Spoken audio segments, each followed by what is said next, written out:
Hi, you there. Yeah, you, hey.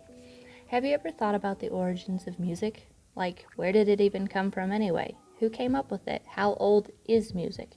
How has music changed since it was invented? Well, if you're watching this, the answer is probably, yeah, I have wondered that. Thanks for asking. If you haven't ever thought that, now you are. You're welcome. So, since we're all wondering, we might as well just get right into it, huh? And now that I've got you curious, I don't know how old music is or who came up with it. No one knows for sure. Sorry. Some believe that the Greek philosopher Pythagoras invented music, but many historians choose to believe that it started somewhere long before the Middle Age.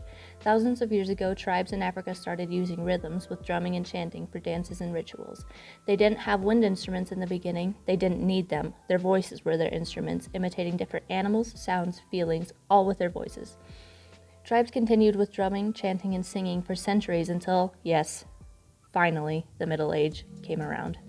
Drums were still used, but not quite as much because now they had flutes and harps and bagpipes. These instruments were used casually for dancing and singing, as well as for entertainment purposes, like background music for plays. They also had trumpets and horns used strictly for nobility, and the organ was invented and used in churches and monasteries.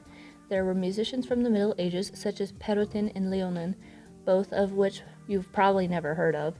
This is because we simply don't play music from this period anymore. The sheet music was either lost, too difficult to read, wasn't written down, or was just straight up bad. The Renaissance was similar to the Middle Ages. Composers from this period aren't well known, and their music isn't often played anymore. The music was generally used for entertainment and religion. But this time we had stringed instruments, violins, violas, cellos, and the lute, along with many other stringed and brass instruments, like the hurdy-gurdy, which was basically a violin that was controlled by a wheel instead of a bow and sounded oddly like bagpipes. This was when people really started to use music for their plays. Shakespeare used lutes, horns, and drums in his plays, as well as vocal music to provide more mood and emotion. Royalty also enjoyed music, especially stringed instruments, and began hiring ensembles to play for them, blossoming into orchestra, which leads us into the classical period. Ah yes, the classical period, home of the harpsichord. The classical period is generally where standard high school music appreciation classes start, which is part of why it is the most famous musical era. The other main reason for its success was simply because that is when music really took off.